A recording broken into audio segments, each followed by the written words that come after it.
Hello guys, and today we're talking about another horrible movie. It's called Peter Rabbit. This movie was made by Sony. Ugh. How many times do we have to see Sony's awful movies before they just all disappear?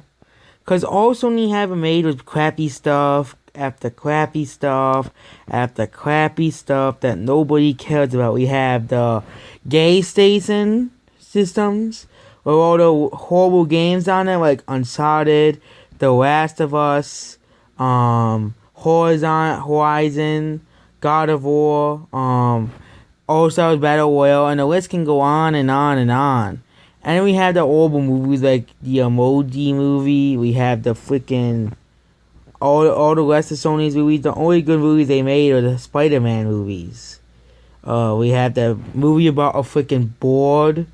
We have that other movie that nobody cared about. I just can't remember the movies because it's so awful. We had the awful live action Smurfs movies. We had these. Let's just get over. Let's just stop talking about Sony and talk about Peter Rabbit. Peter Rabbit is basically a feud basically reaches the factions of an animal lover who lives next door, and they fight with each other over what should happen to this rabbit. This movie is very awful, and it's a quasi live action animated movie like the Smurfs is. And we all know how bad the Smurfs is.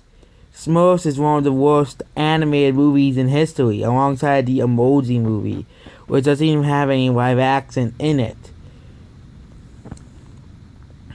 The only people who like this movie are little kids who still go out and see animated movies, who are too babyish to watch real movies. They go out to see these baby animated movies that are made for like 5-year-olds, and Peter Rabbit is one of them.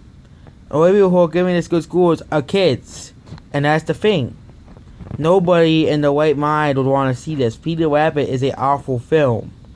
It brings nothing new. It's based off a freaking book, and movies based off books are very unoriginal in the first place, because they're just saying, oh, let's just take this story that has probably been done before and make it into a movie. We can't make something original or unique or new. We have to base it off an old movie or old book, because we have to be cheap like we always are because we're Sony. But at least Sony makes better movies than Lionsgate, which they make the absolute epitome of worst movies in history. Overall, Peter Rabbit is a completely awful movie that you should never see ever in history.